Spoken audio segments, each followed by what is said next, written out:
Hi guys, and welcome back to my channel, you bunch of lovely film nuts. In this video I'm going to be loading and shooting the Kodak Box Brownie. This one is a 620 Model D, around 1940 something this was introduced, and it went on up into the 1950s. They produced loads of these brownies, Kodak did, but my mate Gary Geezer sent me this. He donated it to the channel and he said, Rod, see how you get on with it. He seems to love his. And I'd never shot any of these before. I've seen them about, but I've never really fancied buying one, to be honest with you. My daughter bought me one a little while ago in an antique shop. She found it for £5, but it doesn't. The advance knob is broken on it, so it never worked. But this one that Gary sent me is mint. So of course, like all of us, when you get something new like this, a camera, you look forward to putting a roll of film in it and seeing how it works. So when I got this camera, I thought, okay, let's load some film into it. A 120 film doesn't fit in this camera. This camera is for 620 films. And back in the day when George Eastman came out with this Kodak Brownie camera in the early 1900s, at the time, there was only professional photographers that were shooting on plate cameras and stuff, and George Eastman wanted to sell his roll holder mechanism and his roll films to the masses, but the professionals didn't want it, and there was no cameras out that took them. So George Eastman thought to himself, well, I know, if I made a camera that would fit my films, I could sell the camera and sell the films and be quids in. And that's what he did, and he sold these little brownies, box brownies, in the early 1900s to the masses, and it made photography easy for families and anyone else to take pictures. And of course he made an absolute fortune out of it. But each different camera model would generally have a different film as well. But with this, it's a 620 film, and the only difference is on the top of the film it's slightly fatter. The 620 is the 120 is slightly fatter than the 620, so you have to trim the 120 down a little bit to fit inside the camera. It is a bit fiddly, it is a bit tricky, but once you get used to it, it's all right. So I'll show you guys how to, if you're interested, how to load this camera and how to cut the film down. If you want to skip that part, I'll put some chapters in so you can skip to the bit where I'm shooting this camera. This is the Kodak 620 Model D, which ran from 1946 until 1957. It is a simple box camera with just one shutter speed of 1/40th of a second and one aperture of f11. It's also got a bulb mode as well. And the lens is a simple meniscus lens with an added close-up lens for taking portraits. And if you were wondering why there are two lenses on the top, well, they are viewing lenses where you can compose your photographs in either portrait or landscape through the viewfinder on the top or the side of the camera. And if we take off the front panel, we can see the mirrors that make this possible. And whilst I've got the front cover off, I can show you the simple shutter mechanism inside with the fire button that sits on the side of the camera.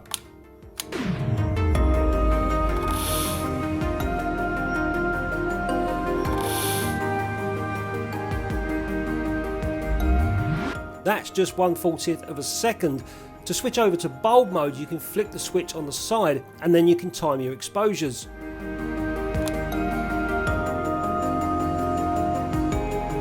The lens focal length is 100mm and normal shooting range is around about 10 feet, but if you want to shoot portraits, you can get a bit closer by pulling this lever, which adds a close-up lens behind the meniscus lens, so you can shoot portraits from between 3 and 6 feet. To load the film, open the back and you will see the film unit. Pull the advance knob out and then you can pull the film unit out to load your film.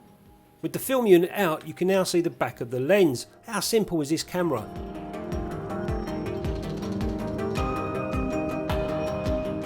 But here's the thing, the camera takes 620 film, which you can still get. And you can see it's slightly smaller in circumference than your normal 120 film, and it doesn't fit. But you can easily modify your 120 film by trimming away the edges of the spool to fit into the unit. I use scissors for this, but some people use a sanding device or nail clippers. It is a bit fiddly, but just be careful not to cut into the backing paper as you're trimming the edges. If you haven't got the original 620 spool, you can easily make one from a 120 film, but it's much nicer to have the original metal spool for this camera. And when you're loading the film, the take-up spool goes where it's marked Keyside. Take your freshly modified 120 film and place it in the opposite side of the film unit. It should fit nice and snug, but be loose enough for advancing and not too tight. Simply pull the film over the unit's rollers and thread onto the 620 take-up spool, feeding it with your fingers and thumbs to give it a head start.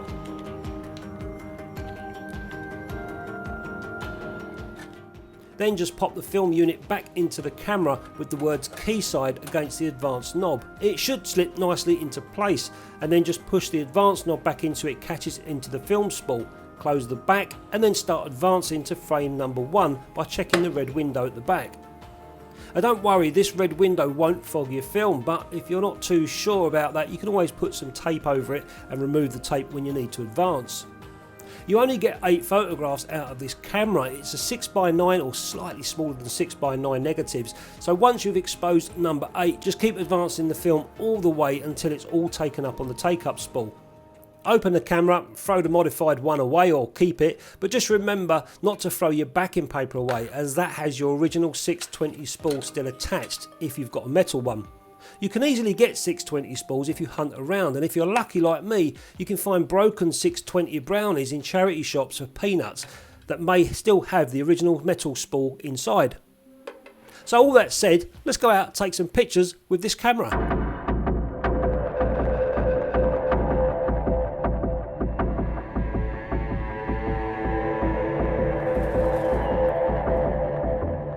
Now, because it's an old camera, I didn't want to go around and shoot sort of modern stuff. So I decided there about my mate Gaz dressing him up in some 1940s clobber, and we go out on location somewhere and shoot this camera and hopefully try and get some negatives back that look very sort of that era.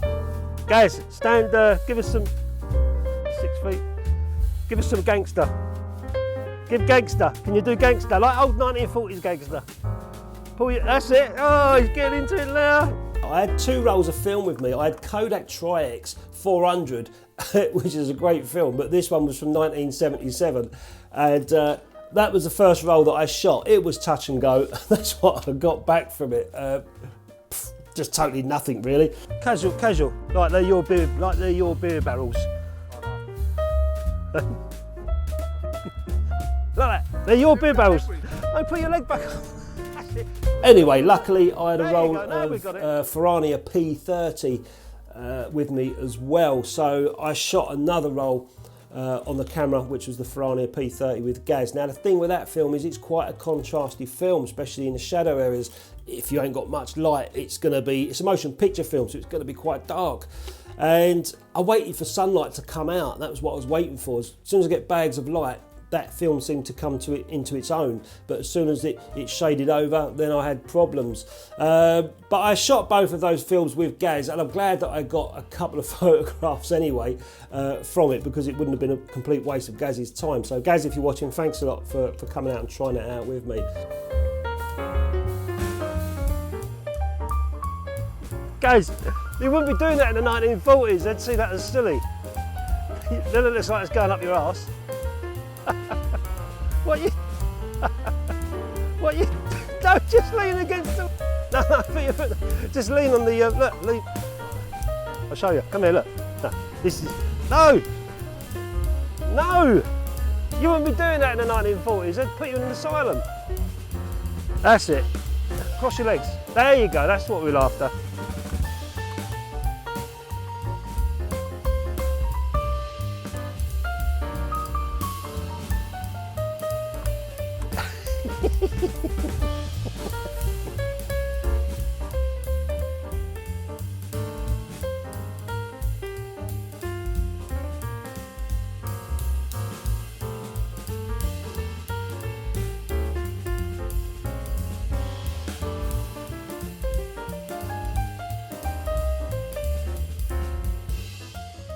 But I still weren't happy. I thought this takes 6x9 negs and I get 8 shots out of a roll of 120. I wanted every single shot on the film that I could print or scan. So I guess the thing is, one of these cameras is you've got to get used to it. The shots with Gaz were okay, some of them come out, some of them didn't.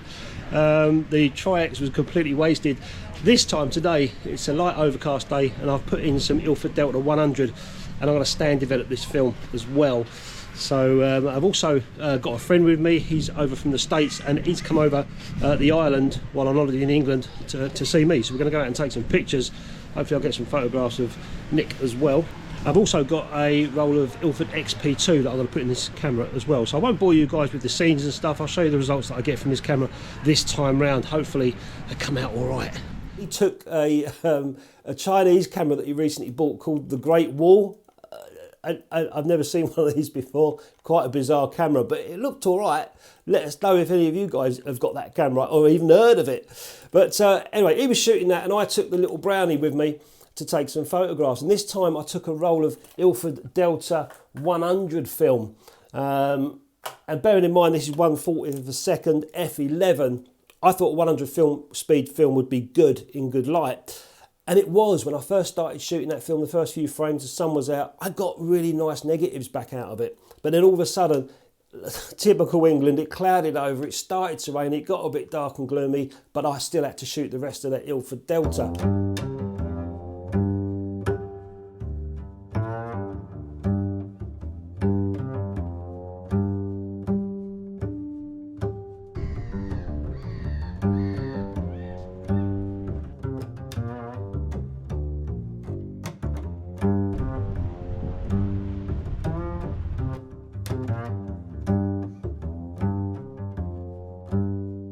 I then changed over to Ilford XP2, which is a 400 speed film, and I shot the shit out of that one as well when I was out with Nick.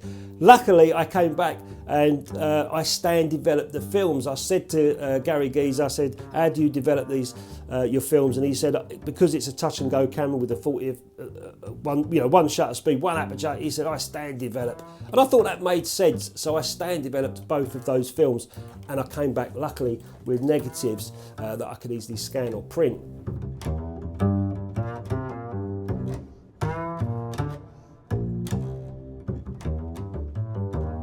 Now I can't imagine back in the day that anyone that would have bought this camera would have had a tripod or even been able to buy a tripod. I can imagine they were very expensive and just left to the professionals. They would have been those big wooden cumbersome looking ones.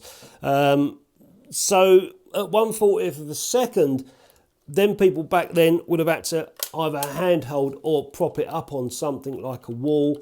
And it does say, if I've read the manual, it does say about, you know, making sure that you keep it steady. But what I've done, I've put two lugs on the camera here so I can put a strap on it and I pull it down like so. So I'm kind of pointing up on portraits and it keeps it steady for me. If I was to point it outwards, it almost feels like you're going to get some motion blur or whatever, handshake out the camera. But what a fun camera to shoot, and you know, for the price, what you can pick these up, like I said, about £15 or dollars online. Cut the 120 film down to size, stick it in there, go out and take some pictures. And I find this sort of photography really fun. It just gives you a little bit of a break away from the norm. You know, if you're taking out your Nikons or your Canons or whatever, this little camera's just point and shoot. It is what it is. You know, it's like pinhole. You just point it and hope for the best. Except with this, you've got your little viewfinder. You can roughly see where you are and then take the shot. Hopefully it's nice and steady.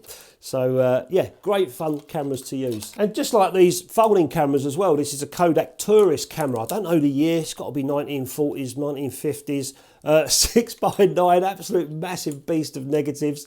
This one you've got obviously a bit more control. You've got focusing, you've got your aperture, and you've got a few shutter speeds as well. So you've got a little bit more creative control with these ones. But even so, they still produce fantastic photographs. These lenses are really, really, really good. And when I first started getting into film photography, I, like most of us, was on 35mm. And I was always intrigued about the medium format, and the first medium format photographs that I shot was on the Mamiya 645, so they were 645 negs. And it was a world away from 35mm in the darkroom. I was getting some lovely, nice, large prints and really good quality as well. And it was then that I started thinking about the bigger negatives, 6x9, 6x7, 6x9s. But the only thing is I can't print 6x9 in my darkroom unless I change my enlarger over. So I've got a great idea that I'm just going to get a scrapbook and make contact prints of my 6x9 negatives. So that way I can just have this scrapbook of all the fun photographs that I've taken with these cameras in that format, 6x9. And they don't have to be the best photographs in the world. I'm just going to go around the streets, just record the streets, you know, anything I find interesting, take a shot and put them all in my scrapbook. It's just a fun little project that I'm looking forward to going forward with in the future. Anyway guys, hope you enjoyed that video. Let us know if you use these Box Brownie cameras, if there's any extra information you can add, any historical gump that you might know about these cameras that I would find interesting, and others as well. Thanks very much for watching the video. A massive thank you to all you guys that watch my videos and subscribe and like and all that stuff and support the channel. I really do appreciate it, and I hope you guys are enjoying the videos that I've been pumping out over the last 5 or 6 years, I think it is now. Anyway guys, onwards and upwards with film. Keep shooting, have a great week, and I'll catch you next time. Oh, what?